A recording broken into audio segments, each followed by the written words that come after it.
नमस्कार। जब से केजरीवाल तिहाड़ से बाहर आए हैं तो मीडिया के कैमरे का पूरा फोकस केजरीवाल केंद्रित है। बाकी देश के नेता मीडिया के लिए नगण्य हैं क्योंकि वो उतना पैसा मीडिया को नहीं दे सकते। खैर, ये केजरीवाल ऐसा मायावी दैत्य है कि जिस दौर में आप ध्यान रखो कि दैत्य घोर तपस्या करके वरदान प्राप्त करके उसी देवता को भस्म करने की कोशिश करते थे। आपने भस्मासुर के बारे में तो सुना ही होगा। तो जनता जनार्दन इस प्रजातंत्र में एक दिन के लिए जनता जनार्दन का मतलब ईश्वर है। तो जनता किसी को भी चूहे को शेर बना देती है, एक प्यादे को बादशाह बना देती है। शतरंज में तो प्यादा वजीर ही बन सकता है, यहाँ तो बादशाह बन सकता है। तो जनता जनार्दन से वरदान पाने के लिए यानी जीत पाने के लिए ये मायावी दैत्य कुछ भी वायदे प्रलोभन मुखौटा लगा के आके और वोट पाके और फिर बाद में उसी जनता को भस्म करने का काम करते हैं। जैसे कि दिल्ली को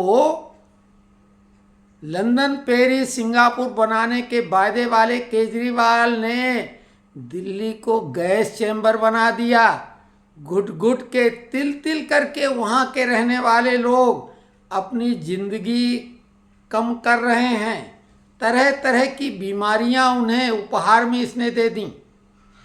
इसकी सबसे बड़ी जो गारंटी थी यानी वायदा था वो था ईमानदारी, भ्रष्टाचार रहित शासन। बाद में ये मॉडल ले आए लोकपाल, उस समय बोला था इसकी गारंटी है। अब वो तो हो गया किनारे, अब वो रट्टा लगाते हैं शिक्षा और स्वास्थ्य का। हमने पिछली बार भी कई जगह पहले फेसबुक पे अभी इसमें कि आपका शिक्षा का मॉडल कैसा है। किसी भी आप नेता का कोई बच्चा उन स्कूलों में क्यों नहीं पढ़ता जब वो अंतर्राष्ट्रीय स्तर के हैं। केजरीवाल के बच्चे तो दिल्ली में नहीं नोएडा में पढ़ रहे थे। तो कुल मिला के मनीष सिसोदिया जो शिक्षा मंत्री थे बोला नहीं इस साल नहीं अगले साल पढ़ाएंगे, लेकिन वो अगला साल क्या, अब तो वो आगे बढ़ गए काफ़ी। तो कुल मिला के एक भी आप नेता ने अपने बच्चों को वहाँ नहीं पढ़ाया। अब स्वास्थ्य का मॉडल ले लो जिसका ढिढोरा पीटते हैं अंतर्राष्ट्रीय लेवल का।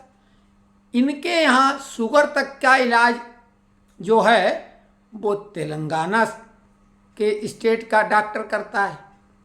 केजरीवाल अपना इलाज लंबे समय तक बाहर ही कराते रहे। इनके विशेष राघव चड्ढा वो लंदन में लंबा समय हो गया इलाज कराने। इनकी और विशेष स्वाति मालीवाल वो अपने किसी रिश्तेदार का इलाज अमेरिका में करा रही। तो कुल मिला के इनका शिक्षा और स्वास्थ्य का मॉडल तो ये है। अभी हाई कोर्ट ने फटकार लगाई थी कि 2 लाख विद्यार्थियों को जो अति आवश्यक पढ़ाई के लिए साजो सामान सामग्री है वो मुहैया नहीं कराई जा रही। वो कैसे पढ़ाई करें, किताबें भी उनमें शामिल थी। और साहब शिक्षा का मॉडल क्योंकि प्रचार करने में क्या, टीवी में तो ये खाओ पहलवान बन जाओ, भले खा के वो मर जाए आदमी। तो कुल मिला के जैसे अभी मैगी का प्रचार धुआंधार होता है, मैगी से बच्चे मर गए, कुछ अस्पताल में भर्ती हो गए, बहुत सारी चीज़ें ऐसी जिनमें प्रचार करते हैं वो घातक हैं।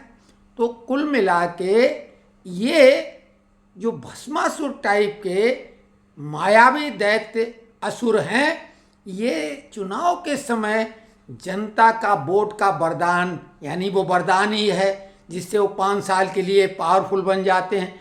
तो ध्यान रखो इनकी बातों का भरोसा किस आधार पे करोगे। हर पीली चीज़ सोना नहीं होती है।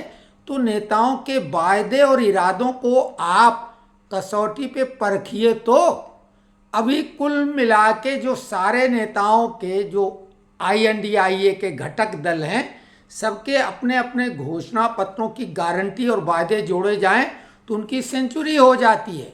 बोलने में क्या जाता है, कौन सा टैक्स लगता है। केजरीवाल का वर्तमान में एक भी सांसद नहीं, आरजेडी का एक भी सांसद नहीं, सपा के मात्र 3 सांसद, और ये लोग बड़ी बड़ी बातें कर रहे हैं, बड़े बड़े वादे कर रहे हैं, चुनाव कितनी सीटों पे लड़ रहे हैं। तो कुल मिला के ये लोगों को परखिए कि केजरीवाल अपने बच्चों की कसम जुटला दी। लोकपाल की बात आई थी, जो एडमिरल रामपाल थे उनको इन्होंने भगा दिया बेइज्जत करके। जितने भी तथाकथित इसमें आम आदमी पार्टी के फाउंडर मेंबर थे लगभग सबको भगा दिया। तो कुल मिला के कहना, अब रही बात की जो प्रदूषण की बात थी, चाहे यमुना प्रदूषण हो चाहे शहर का प्रदूषण हो, वो पहले से और बढ़ा। पराली जलाने के बजाय बोला इसकी खाद बनाएंगे केमिकल छिड़क के, केवल प्रचार तक सीमित रहा। अभी कूड़े के पहाड़ का जो वायदा किया था वो जस का तस है। तो कुल मिला के बोल देना कर देना, ये वही केजरीवाल है जो गुजरात में लिखित गारंटी दी थी। अब जवानी जमा खर्च तो इसका कोई भरोसा नहीं करता, उसे खुद मालूम है। तो इसने बोला तो मैं लिख के अब देता हूँ, गारंटी के तरीके बदलने कि यहाँ सरकार हमारी बन रही हो, भाजपा की तो इतनी ही आएंगी। क्या हुआ भाई तुम्हारा लिखित गारंटी का? शर्म आती नहीं। और ये आदमी अंतरिम जमानत यानी पैरोल पे बाहर आया है। कैसे आया ये तो धीरे धीरे पोल खुलेंगी, क्योंकि माननीय न्यायमूर्तियों ने क्यों ऐसा किया, कैसे गुमराह किया गया, कैसे ब्लैकमेल किया गया, कोई धन से यानी हनी ट्रैप, मनी ट्रैप या कौन से ट्रैप में वो कैसे फंसे कि बिन मांगे वरदान भी दैत्य मांगते थे, बिना मांगे उनको वरदान मिल गया अंतरिम राहत का, अंतरिम जमानत उनको भी नहीं मांगे मिल गई। तो देखिए ये दैत्यों के पास तरह तरह की धमकियां, साम दाम दंड भेद सब तरह का ये जानते हैं। लेकिन आप जिस दिन मतदान करते हैं वो आप सामने वाले को वरदान देते हैं, और वरदान किसी गलत व्यक्ति को दिया तो वो भस्मासुर बन जाएगा। मोदी ने रात दिन की तपस्या से जो देश का मान सम्मान, गौरव और आर्थिक रूप से समृद्ध किया है, रोजगार की जो बात कर रहे हैं, रोजगार के लिए मोदी ने जो चाइना की तमाम बड़ी बड़ी फैक्ट्रियां थी यहाँ ले आए हैं। अब रातों रात तो नहीं, लेकिन फिर भी रोजगार के लिए ये 5 साल इतने महत्वपूर्ण होंगे कि भारत में बाहर जो लोग हैं वो लौटने लगे। कोरोना काल में जब बड़ी बड़ी विदेशी कंपनियों ने और सरकारों ने छटनी की, भारत में एक भी आदमी की छटनी नहीं हुई। और आप एक प्रवक्ता बोल रहे थे जैस्मिन शाह कि भारत में सबसे ज़्यादा महंगाई है। बोलने में शर्म लिहाज तो कुछ है नहीं, चमड़े की जबान है, कुछ भी उठाई और पटक दी। इन नालायकों से पूछो कौन से आधार पे बोल रहे हैं। दुनिया में सबसे सस्ता देश भारत है एट प्रेजेंट, और सबसे ज़्यादा जो है विकास की दर वो भी भारत में है। और आज की तारीख एज ऑन डेट, आज की तारीख में भारत चौथी नहीं तीसरी सबसे बड़ी अर्थव्यवस्था हो चुकी है। 10वें नंबर पे मिली थी और पहुंचा कहाँ दिए मोदी जी ने? तीसरे नंबर पर, यानी विक्ट्री स्टैंड पे पहुंच गया भारत। अभी कांस्य पदक में है, लेकिन ये कांस्य से रजत और रजत से गोल्ड की यात्रा जारी रहेगी। भारत जब अपने शताब्दी वर्ष आज़ादी में पहुंचेगा तो भारत को नंबर 1 बनाने का मोदी का जो विजन है, मिशन है, उसके लिए आप थोड़ा पसीना गर्मी में बहाइए, मतदान केंद्र जाइए और बटन दबाइए।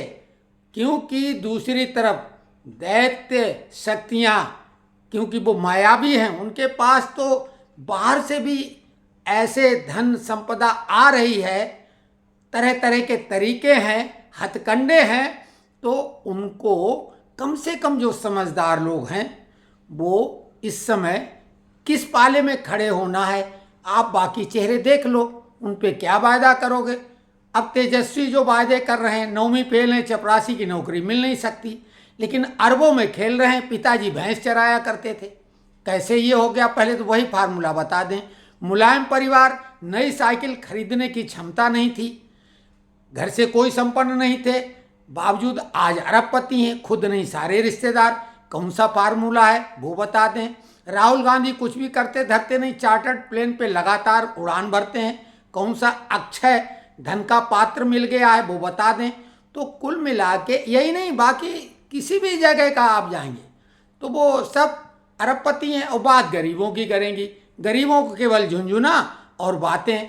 तो कुल मिला के इन भस्मासुर जो दैत्य हैं कि ये आप लोगों को ही भस्म करने के लिए और अपने जो दैत्य विचारधारा के मतदाता हैं उनको हमेशा ये ध्यान देते हैं, जो कि इस देश से कोई उनका लेना देना नहीं। हमारा सीधा एक सवाल है, कुछ लोग बोलते हैं हम भारत माता की जय नहीं बोलेंगे, हमारा धर्म इजाज़त नहीं देता है। भाई तो फिर जय भीम और जय मीम कैसे कह देते हो? जय भीम नहीं करेंगे, मजारों के सामने सजदे में चले जाएंगे और भारत माता की जय नहीं बोलेंगे, तो साफ तौर से जाहिर हो रहा। कुल मिला के आप खुद समझदार हैं, सोशल मीडिया बहुत कोशिश कर रहा है, व्हाट्सएप पे मैसेज आना फॉरवर्ड करना पर्याप्त नहीं है। गर्मी में थोड़ा पसीना बहाइए। अगर कोई भटक रहा, बरगलाया जा रहा, इधर उधर का कंटेंट ऐसा आ रहा है जिसको देख के आदमी भ्रमित हो रहा है, तो आप उस भ्रमजाल को तोड़िए जो प्रबुद्ध वर्ग के लोग हैं। ये हमारा आपसे निवेदन है। अब बाकी फिर मर्जी आपकी, हम लोगों की तो कट गई जिसको कहते हैं। और अब जो युवा वर्ग है उसकी चिंता करें, और युवा वर्ग जो मतदाता पहली बार है वो तो अपने भविष्य को खुद देख रहा है और वो सोशल मीडिया पे काफ़ी अवेयर है, समझदार है। तो कुल मिला के इस बार तो ये तय है कि मोदी जी हैं तो मुमकिन है, इसलिए 400 पार कोई नहीं रोक सकता, चाहे जॉर्ज सोरोस हो, चाहे चाइना हो, चाहे पाकिस्तान हो, या खुद अमेरिका ही क्यों न हो। अमेरिका सीधा अखाड़े में कूदा हुआ है, उसके बहुत सारी चीज़ें सामने आ रही हैं। रसिया ने भी चेता दिया, लेकिन हम आप अगर चेतें तब ना, तो अब चेतो तो ठीक है, और नहीं तो फिर जय जय सिया राम।